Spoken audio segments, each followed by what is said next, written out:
Welcome to the DevReady Podcast, where we're helping non-techs build better tech. Today, we're lucky enough to be joined by Terry Wilson. Terry is from Chat Matrix, and we're talking all about sales and what even chat might mean within your SaaS business or a technology product that you're looking to sell from online. Terry, thanks for joining us. Thanks, Andrew. Pleasure to be here. I really appreciate it. Just let's dig a little bit in. I always like to know a little bit of background about who our guests are and what their background is, and then how they got into what they're doing now. So, Terry, tell us a little bit about yourself and your background. Well, from a career perspective, I started my journey as a bean counter. I wasn't a qualified accountant. I don't tell too many people that, actually. For reasons that we all know, but that's okay. Well, look, I pretty quickly realised that to shift into the direction that I wanted to, which was the longer term was executive management. I had to get some experience in sales and marketing. So after a very short 3 or 4 years in accounting, I moved over into sales roles and then through business management roles, firstly in large private companies, and then through acquisition. I ended up with 25 years service in corporate executive management roles, culminating in leading up to 1,000 people in a $1 billion business. Oh well. So, and what drove me to be interested in a complete change, that was the steel industry, and I'm now in the technology industry. The jump really came about from my wife. When we moved to Melbourne, decided to set up a business, and part of that was a website. So we were introduced to a web guy. Really, we didn't know anybody. We were introduced to a web guy, and that guy ended up doing our website. And a couple of months in, there was this little box appear on the side of the website. So up till then, my wife was getting 1 or 2 inquiries a month through the website. Yes. And a couple of months in, this box appeared, and this box popped up, and a lady said, "Oh, hey, I'm here to help you." And I'm thinking, I'm a bit of a control freak, and I'm like, hang on, have we been hacked? What's this? Interesting. And she explained that she was our online chat support person, and how could she help? And so that was the beginning and my first exposure really to live chat. A couple of months down the track, and my attention, it really had my attention. My wife's business had gone from getting 1 or 2 inquiries a month to getting 2 to 3 inquiries every day. Oh wow, significant increase there. It was phenomenal, actually, and so look, long story short, got to know the web guy a bit better, and over a couple of years, the next couple of years, long story short, we've ended up sort of giving up our day jobs and jumping into this full time. We've done some testing across different verticals and so forth, but it was the results in that initial stages were probably what got me hooked. Yeah, interesting. So you're basically now in partnership with your web guy. Is that the structure you're in? It is, yeah. Okay. We're co-founders, effectively. No, very, very good. So now that's managing a chat service for anyone pretty much that's predominantly in SaaS. Is that what you're targeting? So we do. The first couple of years, we did a lot of research and tested it across virtually everything to everybody to see where the demand was, where the easy conversion were. The aim was always to niche, but I had that FOMO, fear of missing out, so we didn't want to niche too early. Yes. But the reality was that, from a SaaS perspective, those guys are technically capable in terms of understanding about technology. They're generally open to outsourcing, and they're generally spending a bucket load of money on advertising or SEO to get traffic to their website, which is the whole purpose of the website, is for conversions. Yeah. Okay. So, and then there's obviously direct selling online. How does it work? So, if I come to Chat Matrix, we put a little chat box in the bottom of our website, probably a SAP product, and then basically your team takes over the conversation. How do you structure it, and what have you found that works within that? Where it works the best is where our clients treat us as part of their team. Okay. And so we adopt the sales processes of our clients for each website that we're on. Okay. Okay. And so with my experience and with a broad experience across a range of verticals, there are tips and hints that we're able to provide to improve conversions. And there's certainly things that we can do within the chat itself to improve conversions. But from a sales process, we effectively adopt our clients. Now, there's been a couple of clients that haven't really had a sales process at all. So what do you do for them? Well, we've written it from start to finish effectively. Okay. They're new kids on the block. They're not really understanding, the whole sales funnel. They've started they've got a product. They've started a website, and they're throwing buckets of money at PPC, but they're just not converting at the other end. So so they're paying all this money, and then everyone's laying on their website, and nothing's actually selling. Exactly. Get it? Okay. Yeah. And the real I think point that people miss when it comes to websites is that by the time you're talking to somebody, if they've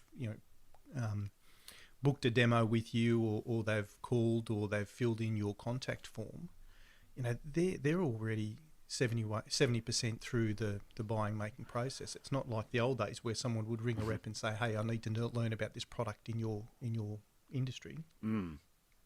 And that's what live chat does. It lets you get so much earlier in that conversation. So while people are doing the research, I call them the silent majority. That's the 90% of website traffic that never engages with you in any way, shape or form. It gives you an opportunity to chat and have a conversation and influence those guys.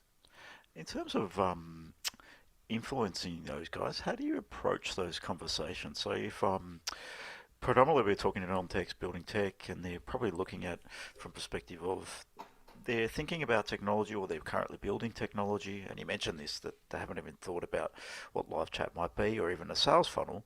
How would you advise people like that as to go about structuring a sales funnel within their products and within their SaaS product? Look, there are a number of different sales funnels that you can use, and it depends on the audience and where you're looking at attracting your potential clients from. Whether it's going to be a social media approach, whether it's going to be SEO, whether you're going to be doing paid advertising. But the starting point is always fishing where your fish are. So you need to have a good understanding of where your potential clients are in terms of what are they looking at, what are they reading, what are they absorbing, where do they research. So that's always got to be a starting point in terms of the beginning point of your funnel. As far as marketing's concerned, there's a whole piece of work that's got to be done in terms of ideal client profiles, understanding how they behave, what your niche is, etc., before you can even really start to talk about sales. But if you jump quickly and make some assumptions and then go to something like social media or pay-per-click advertising, you have to have a landing page that's very aligned with the messaging that you've been giving, that you've been delivering. And then as far as the conversation from there, it all comes down to your call to actions and the objectives of your website, whether you're looking for people to download a white paper or book a demo. Okay, so then the person on the chat has to be aligned in that same messaging as well when they're communicating. Correct. Yep. Absolutely. Yeah, and that's one of the very important components of live chat, because the live chat person is effectively the very first exposure or experience that the website visitor has of your business. There's an expectation that's set there. There's been a couple of times where we've had to actually back off and shut down because the leads that started to come through, because they have such a quick response on the website, there's an expectation that they'll get a quick response the next trading day of the business. Once they're open, they expect to get a phone call within the first hour effectively. You're setting expectations through chat. Interesting. Okay. Absolutely. And we can manage that to a certain extent, by saying when you can expect that call.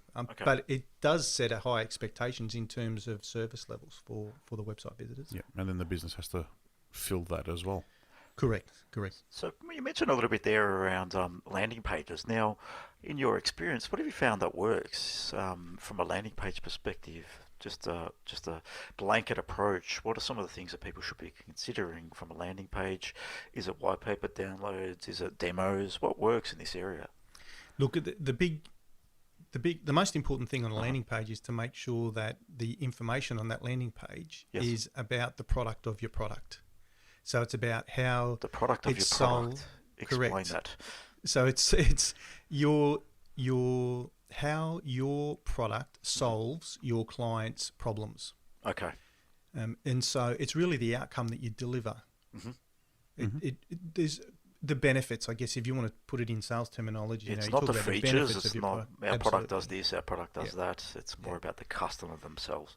Correct. Okay. Correct. I mean, look, there's plenty of time to talk about features, and once you've got somebody's attention and interest, then there can be a further conversation about features, and that can happen pretty quickly depending on the sale. On the sales cycle. But the first thing that needs all got to be about them and what their benefit is from having your product. Okay. So all about them. So that you mentioned might be a download piece of information. It could be a demo. It could be anything. How does the chat come in? How do you approach it from a chat perspective? If they land on a page, what do? Do you just say, hello, we need some help? Or how can I help you? What's your general first conversation with the customer from a chat perspective? So in the very early stages of putting chat on the website, that's the first simple response or simple greeting, quite frankly, is hi, how can we help you? Thanks for visiting us today. How can we help you? Best practice that we've found is that should happen very quickly after somebody arrives on the website to alert them that the function is available on the website. Yes. But then not again. They know once you've popped up once, they're there. Don't be annoying and don't keep popping up again and again. Yep. So think of it like a retail store where someone comes in and say hello, and then you let them go around and have a look. Is that what you you need would any approach help it? today? Yes. No, I'll find you when I need you. Exactly. Yeah. There's further to that point. I might just mention. You mentioned bots before. Yeah, I was going to go down there and just compare like a bot to an actual person. And does anyone actually know the difference these days? Oh, look, they certainly do. We're finding more and more, and in terms of percentages, it's about 25% of everyone that engages with us these days is actually asking whether we're a bot or a real person. Oh, they actually ask in the chat themselves. Correct. Okay, Yeah, one of the first questions that gets Love asked, is this a real person or is this a bot? And it's quite a positive response when they find out that it is a real person, which is indicating to me that people are not necessarily looking on the sites that we look after. I really don't want to talk to bots. And it's interesting. Bots have a place. There's no doubt about that. But they're not a good place to start a high value conversation. And so if you've got a product which is going to be subscription based or high value one-off sale, my recommendation is that you don't go for a bot. Even put the live chat on there yourself and man it yourself to get the insights that you can. That's interesting insight. Yeah. Because you're still part of the sales funnel then rather than the automated steps that come out of a bot. Yeah, they just... Well, the biggest challenge with a bot is that you're taking people down a path. Now, you use the example of walking into a store, think about the last major purchase. So let's not think about a pair of jeans. Think about the last major purchase you had. You walk into a car yard. Did they come up to you and say, hi, are you interested in sales or service? And can you just give me your email address? What's your first name, last name? What company are you working for? How many employees do you have? Okay, just a moment. I'll put you through to a real person. There's no filter now, there. There are a few. I've seen a few reasonable bots. Okay. But for high value conversations, they're really not at a stage yet to be able to engage in a meaningful two-way conversation. Yeah, they're very bots are a little bit one way. scripted. Yeah, they are. They only take you down a prescribed path, and if the customer has to deviate, then they have to get, I will contact you later or push you to a person. So that's probably where it fails in that scenario. Correct. And look, there's a trick. There's a real trick to programming bots if you've got your heart set on a bot, or if perhaps your product is at a lower value and you don't deem it worthwhile yourself to man the chat.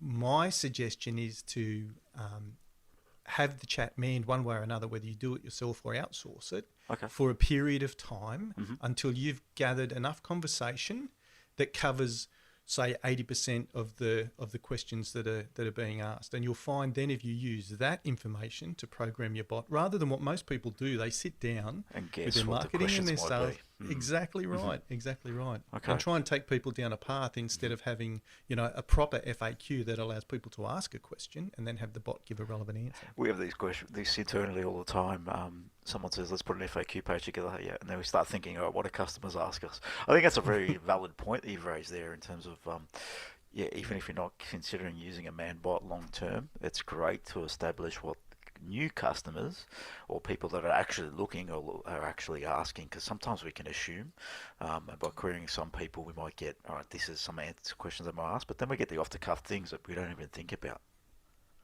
Correct. And one of the insights or the real gold mines in having live chat are those conversations that don't convert. Don't convert. Convert. Why do you say that?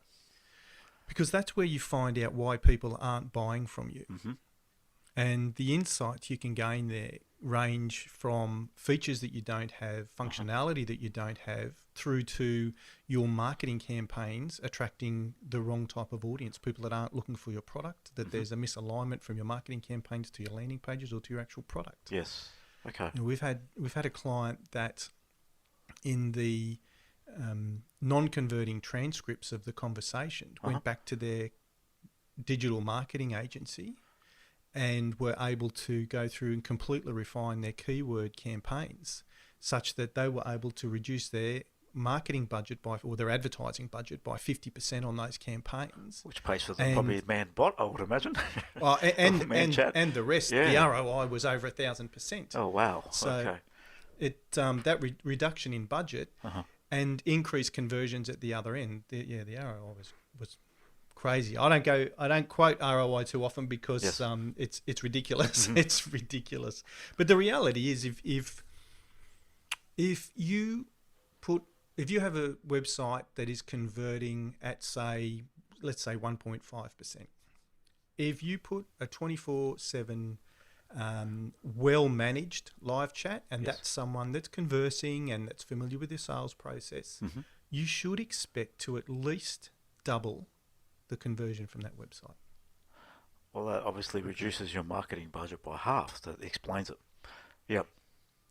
It will reduce your marketing budget and everything else then along the line. So your cost of acquisition is reduced dramatically. Okay. A good way to look at live chat is actually think about so I know we're talking to an audience of potentially early stage startups. It can be early stage, but they could be already have a product, so it's just really dependent. So, so it can be early stage. So I'm thinking in terms of the scale of their sales force. So what live chat does allow you to do is effectively have a SDR team or team member working on your website and qualifying those inquiries and demo bookings without you actually having to pick the phone up and get in touch with someone that's filled in your contact us form. That qualification's all done and booked into, or they should be booking into a calendar. One tip I'd give anybody on the landing page is if it's book a demo with us, don't make it a contact form. Book a calendar. Yeah, you should be booking into a calendar. Yeah, that makes perfect sense. Okay. Calendly is a great little thing to do that easily. We use that a little bit. Yeah, we use that. Yeah, it's great. So in terms of how big do you need to be to do this? If you were considering, would you start straight away with live chat? Is that what you'd recommend? You're a couple-man show, built a product, or you've got 100 people. When would you start with live chat on your website? So our vision is that every website in the world will have live chat. Okay. And quite frankly, if I was starting a business tomorrow, and I had even an MVP that I wanted to test, I would put live chat on the page. If you make the slightest investment or effort in marketing or sales, which is promoting your product, creating some type of awareness where someone might come to your website, wouldn't you want every opportunity to make sure that you're maximising the potential conversions from that site? And so I would say from the very first second a website is live is the time to put live chat on there. And the benefits are, aside from the conversions, whoever's doing the live chat, whether it's outsourced or doing it yourself, you're learning through those customer conversations. You're staying close and you're hearing the real voice of the customer right from the very, concept or inception days of that website and from the early days of the traffic coming through. So, as I said, insights about the product, insights about your marketing campaigns, and opportunities for conversions, quite frankly. So, I would say it should be just a part of your standard kit when you build a website. It's not on every website. I've started to see it pop up a little bit more now on certain websites, and I think. Do you recommend people that are just selling product online? Could it be service-based businesses? Do you think you mentioned everybody has a live chat, so it's treat it like a retail store that people are coming to. This is the way of the parallel I'm drawing it to. Absolutely. So it's if you think about the reasons why a particular website visitor is a business visitor. They're visiting your business. There's something that you've done somewhere that's attracted them, whether it's through advertising or some messaging you've sent out. If you were to stand behind the counter in your business and just let people walk in and out the front door, you're not going to have a really that's good what business. You're doing when you and that's what you're doing when you don't have anyone on a website. That's so the there's lessons from the physical translate directly into the virtual storefront effectively. Yeah, they do. They do. That's interesting thinking in the way you've put it together in your mind as to what a website should be. And I like the saying, as a website visitor is a business visitor. They are coming to check out your business in some form or another. And to get there, we've invested in something to get them there. So, and then we're waiting on them to make an action. And we're waiting on the text on our website to make a sale. That's very different the way you think about this. I look at as your website is a silent salesperson, effectively. That's how I look at it. Okay. It's simple. If your objective of your website is to sell your product or sell a service within your business, it's a silent salesperson. Why not give it a voice and give it the ability to engage and actually influence those potential clients' decision making a lot earlier than having to wait for them to get in touch with you in whichever way you've chosen. Now, Terry, some questions I've got around chat and chatbots and live chat, whichever way you look at it. How much engagement do you actually get from website visitors that actually want to engage with live chat? Are you seeing micro amounts, large amounts? Where does it sort of land on average? That is an excellent question, and the one that I often get asked. And the reality is, it's one of those questions that's like, how long's a piece of string? Yeah, it depends. It depends. And so our results so far, we're seeing engagements vary from 1.8%, I think is about the lowest engagement level we've got on a site. That's a pretty big site. Okay. Through to 17.5%. Well, it's a very big variance. Why do you see such a big difference? There's a couple of things. So it depends on the demographics of the audience. Okay. And whether or not they're used to using chat type services. Okay.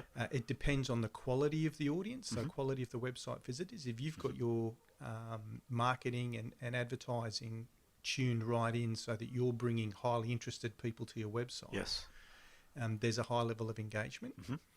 And if the website's very large and there's a wide range of offers, people may do a lot of research before they'd even want to have a conversation in terms of asking the first question. Okay. Conversely, we find on some sites that have an enormous amount of information, the first thing they'll do will come and have a chat rather than try and dig through to find the information. So it varies, and they're the two main reasons, demographics and quality of traffic. Okay. So you mentioned there, if you've got more information, you might get more engagement on your live chat. Is that what you said there? Again, it varies. That's driven by the demographics. So if we're on a website that, say, is high-level professional people, educational, doctors, professors, university, you'll find that they are more likely to research themselves through the plethora of information on a website rather than engage directly in the chat immediately. However, if we're on a website that is offering educational courses, for instance, to potential students, whether they be international or local, they're engaging quite quickly with the chat rather than spend the time of looking around. If they can converse with somebody, they'll have a chat. And the younger demographic seem to be much more engaging quickly. Okay. Than the So they're happy to have a chat, basically used to texting on their phone, so it's a similar thing, really. Correct. Yeah, okay. Yeah. It's just like having a chat with, it's part of their normal communication process. Okay. Now, and so I guess the last stat is that we've seen an increase in those engagement numbers, and I know it varies a little bit because across the verticals, but generally across the business now, we see a 25%, almost a consistent 25% increase in engagement year on year for the last 4 years. Year on year for the last 4 years. That's engagement with the live chat itself across everything. Yep. So it is becoming, people are starting to lean into it and actually use it a lot more and engage with it. Interesting. So That's right. You're expecting that continuous growth. So that's why you mentioned the more live chat we have in our websites, maybe the more opportunity to convert. If you can actually have a conversation with 70%, that's obviously a max that you had there. That's a nice target, and that's a lot of people that probably might just come to your site and leave it too. In terms of when you're chatting, it's just a help. Are we just looking to help them, guide them in the right direction, or are we actually looking to book them into something, get them onto a demo, some call to action? What are we attempting to do there? So it depends on what the client's objectives are for the website. And with us, our focus is on lead generation and conversion. Yes. So 99% of our clients are looking for a sales outcome. Okay.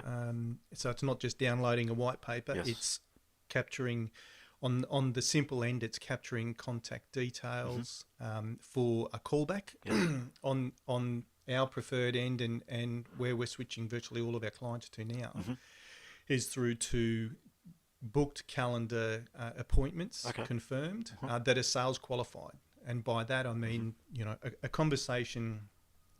We have a process that's aligned with the client's sales process, but in our conversations, it's the old attention, interest, desire, action, the old sales AIDA. If for those that know the Glengarry code, it's really is true. If you get somebody's interest in the get their attention in the first case with the chat popping up, then to get their interest, your first question is, how can we help you?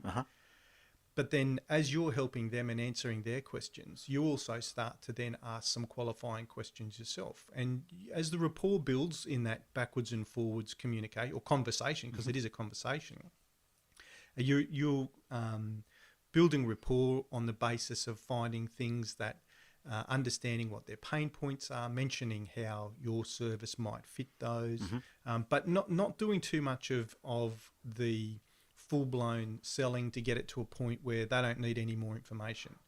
The whole endeavour is to get them to a point to understand that there's credibility in this organisation. It looks like it will solve their problems, and they want to then take it to the next step of either it might be a trial, a pilot, or full conversation to progress to a purchase or a conversion. But our conversations are very they have a purpose. The objective is always to take them to the outcome objective of the website, which, as I said, for most of our clients these days is a booked demo, a sales qualified booked demo. Yeah, so cool. Understanding how many employees it might be how many employees they've got, where they are in their decision making process, what timings involved, and so forth. I won't say band. Some clients want band, some don't. Some believe in it, some don't. But we align with the client's process. But always make sure ourselves that there's that steps of rapport building, being helpful and supportive, and also making sure that the demonstrations that we book through are actually with well sales qualified people. So, and our clients need to tell us what they require from a qualification perspective. Yeah, so it's a lead generation component of the business. It's qualifying people to make sure they're actually. Once you get to demo, obviously your conversions would be a lot higher, I would imagine, rather than just having a little box to say book a demo, because at least you know if they're qualified or not. So there's some clear value there. Once I know this is hard stats, but just some vague numbers again. Once you can book them into demos, do you find an uplift on those in terms of conversion as a result of the qualification in the early stages through chat? So indicatively, and I can only give the information that our clients give us, Yes. and we don't get all of that information, obviously. But my sense is that if they're in a low conversion percentage, say in somewhere between 20 to 30%, Yes. it will generally double. Okay, well, Okay. yeah. Yeah. So you end up with a twofold impact. You get a double of conversion rate from the website. Yes. But you also get a doubling of those leads to sales conversion rate. And so that's where the ROI is just ridiculous. Yeah, that is huge. All right. So there's a great way to differentiate. Are you finding, in terms of the number of your clients that you work with, the number of SaaS products and people selling online are shifting towards live chat, or do you still think this is pretty new and raw across websites these days? Look, it's in the SaaS world. There's more and more adoption. Okay. Most definitely. Yep. I've watched it in the last 4 years. I can't quote any exact statistics on this, but I certainly have seen that 4 years ago, we would do research of potential clients, and it might be say 5%. Now it's probably closer to 50%. Okay, so it has been a big shift. All right, and if you're Yeah, not yeah, doing most it, definitely. probably you're doing yourself a disservice based on the data. Oh, absolutely. Look, the other statistic is that 5 years ago, most SaaS companies had 2.7 competitors. Yeah. So 2.5 competitors. I mean, today it's 9.7. Yeah, it's close to 10. Yeah, it is huge. Yes. And in So, some categories and verticals, there can be hundreds. It's ridiculous if you want to Absolutely, play in that space. absolutely. But yeah, there's just so much competition in certain areas. And so if there's anything that your competitors are doing to help with their conversions that you're not, then you're behind the 8 ball before you even start. Yeah, correct. There's a bit of information here around looking at chat, what that could actually mean to your business, and how that can actually help. And I think there's got a bit of value if you're going to start and do this. So, have you found it jumping into service based, or is that really still early? Is it still maybe that 5% of businesses doing it in the service category, or is it just people that can sell online and make it a bit easier and book conversions? That's great. And is that why you're targeting SaaS? And what have you seen from the service perspective? The service perspective, so businesses that are offering services and need appointments booked. We've got a couple of quite large clients that have 130 clinics around the country, for instance. Okay. Those guys, they effectively use it as an online receptionist.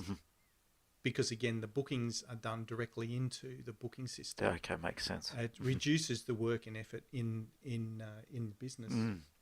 And actually, just while we talk about reducing the work in business, one of our clients, it's small in terms of resources, what I'm going to talk about here, but it just indicates, I think, the benefit of having a live chat.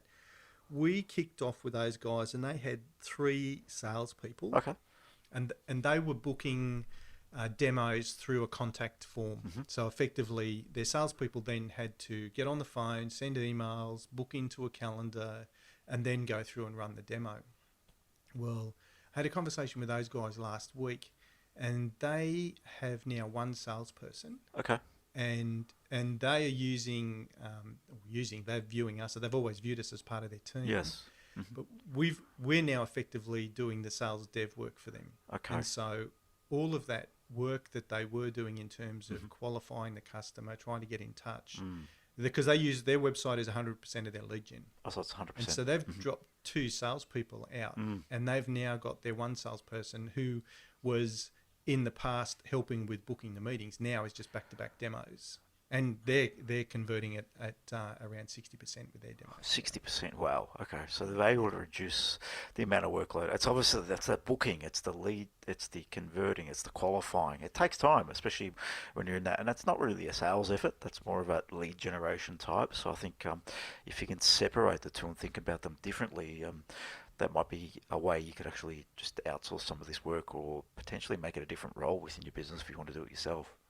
Exactly, Yeah. exactly. And, the reality is you're already paying to get the traffic to your website. Yes.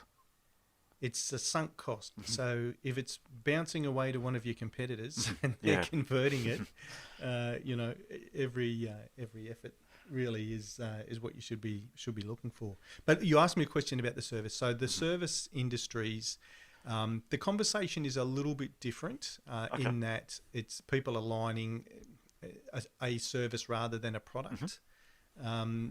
In terms of personal services, it might be, or medical health services. Yes. But the process is pretty similar. Okay. They've got a problem, they want to know if it can be solved, and they want to know if there's availability to solve it. Yes. And how long that might take. So that's their inquiries, and then on the front end, it's from a qualification perspective, it's around their expectations or level of commitment that they'll make, etc. So that sales process or sales conversation, it's slightly different, but it still effectively has the same steps to book somebody through to an appointment. Yeah, it's appointment setting, right? That's exactly what it is. So, yeah. I've obviously mentioned that, yes, you would recommend if someone sets up a website, basically put a chat on or a live chat on it, operate it yourself to begin with, potentially. At what point could you engage someone else to do this for you? What level of traffic do you generally need on a site? Where does it sit for you to make it viable for someone to say, okay, maybe we want to outsource this and just look after the sales, for example, in that business that basically has now one salesperson instead of 3? Well, look, I think that's the first decision, actually, when you're going to put live chat on your website. Yes. Whether your first decision is this something that I want to develop into a core competency? Is this something that we want to do ourselves? Or is this something that we want to outsource? Okay. Pay for performance basis with outsourcing means that you're not paying for value that you're not getting. Yes. Okay. And so there will be. You asked me about the minimums. The minimums are interesting. For us, we've got clients that are in the startup space that I'm quite open with. If they have intention in the next 12 months to increase their marketing and they've got funding so that we can see that their traffic's going to ramp up, I'll start with 0 with those guys. 0 traffic you'll start with, yeah? Yeah. Okay. Yep. Okay. And there's some of those guys that, as I said, I've helped them with their sales process from the beginning. But ideally, the more traffic you have, then obviously, the more conversions you're going to get. So, I mean, we've got clients that are up around the 200 to 250,000 visitors a month, just depending on some large visitors, large sites. What marketing they're doing. Yeah, they're big businesses, blue chip. Okay. So we've got a couple of, ASX 200 businesses, NASDAQ listed businesses in our portfolio. Okay. And the beauty of what we do is that there's the process that we follow in terms of engagement to get to an outcome is the same. However, the individualization for each client is aligned to their own processes. Okay. And it's interesting that in some instances, it needs to be aligned to their processes, really, because everyone's a little bit different. They've got their own flavour. Absolutely. They want to sell to a different... Or they've got a niche. They've got a different market. They want to communicate differently. Messaging. How do you... I know this is probably more about your business, but how do you generally manage that part of it? If you've got, for example, a startup that has 0 leads to begin with and they're starting out, maybe they're going to get a live chat conversation once, twice a day. What do you do there? How do you manage that process when you're comparing against 200, 300,000 actual visits? How do you manage your team to actually answer these questions and be on top of what that business does well, and how best to communicate? So we treat the small clients no different to the larger clients from our perspective in terms of setting up and preparedness. Okay. So we need to go through and understand their processes, their messaging, their clients, the potential website visitors. Okay. And we'll go through then and train our team. We'll load it into our platform. Okay. And once we're up and running, I mean, look, I guess taking a step back, when we first started this business, my whole perception was that, the technology is where the big investment is going to be. Yes. Man, was I wrong. it is all about the people, and Yes. and we It's never really about the technology. It's a tool. That's what gets you to the point of conversation to add value, but still you're managing a business. You're managing a set of dynamic salespeople. Exactly. Yeah. Effectively. Yeah. Have to change the business they work on from conversation to conversation. And exactly, and to build a structure that allows for the range of scale and the range of segments and the range of products and offerings, that was the biggest challenge. Interesting. And so that really is our IP now. Okay. I mean, we focus on the SaaS businesses, but in SaaS world, you're still talking about virtually every single vertical that gets impacted by software. That's right. And so the audience that we're talking to we're talking on behalf of those SaaS customers. So whatever their audience is who we're talking to. So the way we've been able to build the structure of the teams, the supervision, the training and development, the auditing from a continuous improvement process and the auditing from a quality assurance process has ensured that we can deliver consistently across a wide range. It's a valid question. If you're having 2 conversations with website traffic in a month compared to 500, 7,000 conversations somewhere else, it's the technology assists the team. But the team all have constant ongoing training. So, it's 15% of every shift is involved in training for our team. Okay. Every shift they're involved in training, and whether that's been new clients or... So they're always training throughout the process. Yeah, interesting. Correct. So you invest quite a lot in people, like you said, and it's never... So you've obviously, what I'm gathering is you've built your own tech to manage this. Is that correct, or are you utilising something?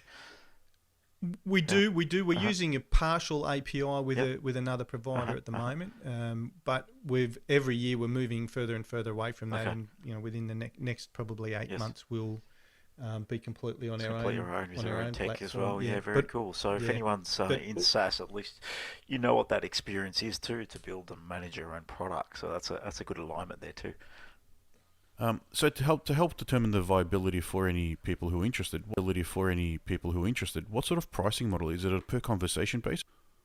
No, for us it's all about delivering value. So our commercial model is there's a small setup fee at the beginning, which is a once-off, and then we charge on a per conversion. So whatever the outcome is you're looking for, if it's a booked demo, then book demo to your qualification, that's what we charge. Okay, so if you've got... Okay, so it's like a guarantee pretty much.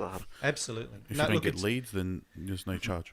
Correct. It's one of those things that, the mantra of low risk, low effort, high return, that's what it looks like. That sounds like a very interesting business model. And for anyone out there that's building technology, that runs a SaaS product, that may be running a SaaS product, I think, this conversation leads to the fact of, look at live chat as a sales component of your actual website. I think it's something that we all need to be aware of and how we're actually converting, because in the end, it's never all about the technology, and we all know that. It's just more in terms of once you get a piece of technology that you're selling to customers, you need to iterate that technology, but then you need to understand the sales funnel, you need to understand your marketing funnels and how you're converting. I think Terry's alluded to that. Now we've got 10 minimum competitors in any SaaS vertical, so there's a lot more competition. So this conversation leads to the fact of just have a look at live chat. Before we start wrapping up, Terry, sorry. We mentioned earlier about trying to man your own chatbot or your own chat service first. Yes. So you can try and get those insights. Maybe just provide some tips on how someone can go about doing that before we wrap up. So at least that way someone's got some information to then start collecting that information and then come to you with whatever insights they can get out of it. Okay. I can talk about, so there's 2 components to the conversation. There's do-it-yourself software options, which there's some free options and then there's some not so free options. And look, so, I mean, did you want me to just start and answer that question effectively? Yeah, if you just a way for someone to start doing a live chat on their own site to help have that conversation starter. Yeah, look, if somebody's thinking about doing live chat on their own site, they've decided to do it yourself. There's plenty of do-it-yourself software options available. There's free options, Chatport, Chatra, Pure Chat, Talk2, User-like, all offer a pretty solid free live chat software to get you up and running. The features vary fairly dramatically, but my advice is always keep it simple. Don't try and get too complicated with it in the first instance. Okay. There's this terminology going around about playbooks. And so then over to the not so free options, you've got the likes of Drift, Zendex, Live Chat Inc., OLARC, Intercom, quite complex platforms. I mentioned playbooks. Yes. These guys will talk a lot about the playbook, your sales playbook and engagement playbook. I've seen a large portion of our clients have actually come from failed setups of live chats where they just haven't been able to get it right in terms of building the playbook. So decide which way you want to go. My advice is always to keep it simple. Yep. A couple of quick do's. Make sure you do select the right team members to do it yourself. People will see it. Some people will see it as a welcome distraction. Others an unwelcome distraction. So welcome to the extent that gets them to do something else, and unwelcome that they're just distracting. And so either of those two, you don't get the right outcome. You don't get nice, flowy, process-driven conversations leading to an outcome, leading to a conversion. Be proactive. Make sure you do pop up and let people know you're there. Try and be available 24/7, and that is difficult.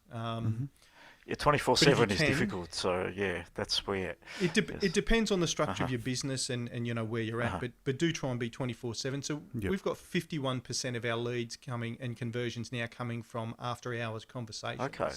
And it's coming from about a third of the traffic. Wow, interesting. Okay. So there's an interesting stat. We could cover most of that time, Andrew, the way I found it. That's interesting. Some people go to bed late, some people go to bed very early. There's just a small overlap in the middle of the night when no one's up. And remember, live chat is make sure you do explore what's important to the customer, discover their needs, go through and qualify them properly, and convert them to paying customers because you can do that. It's a sales conversation. And make sure you read the non-converting transcripts. I've mentioned that before. Now, if you're doing it yourself, obviously you're involved in all those conversations. But if it's a staff member doing it rather than yourself, don't just watch the leads that come through, although they are the exciting, that's the exciting bits.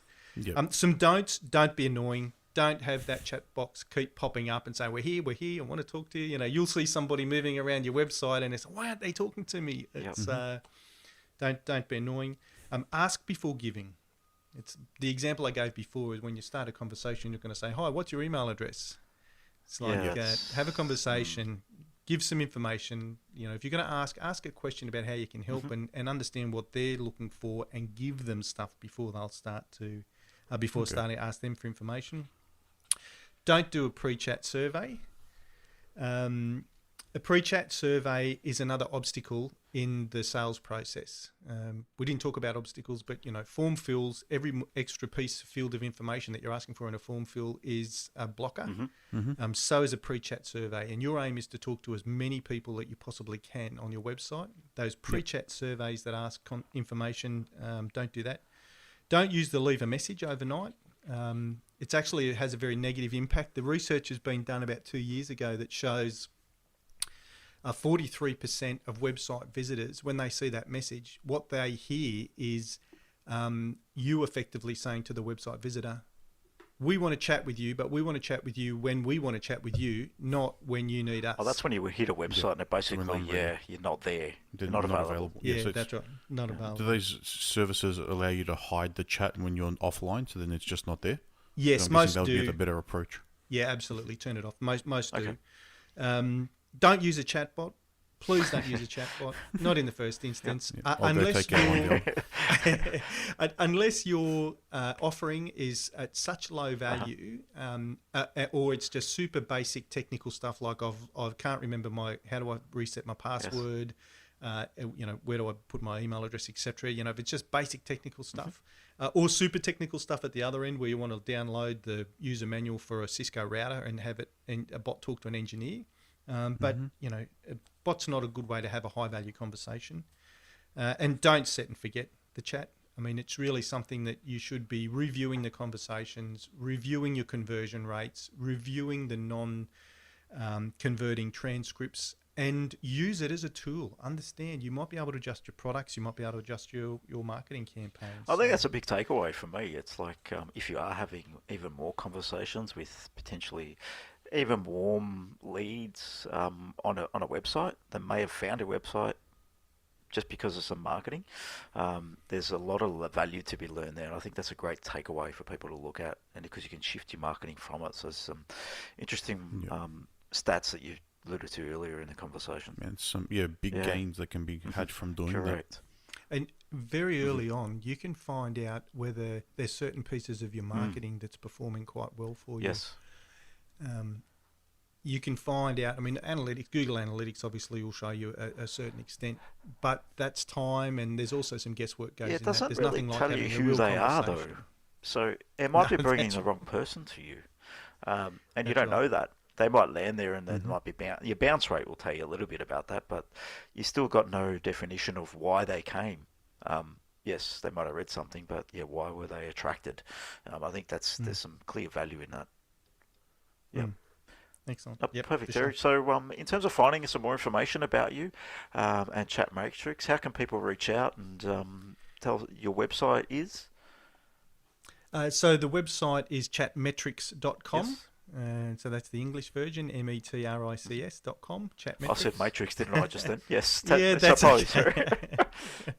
and look, we're there. We are there 24/7. You can experience us any day of the week at any time of the day.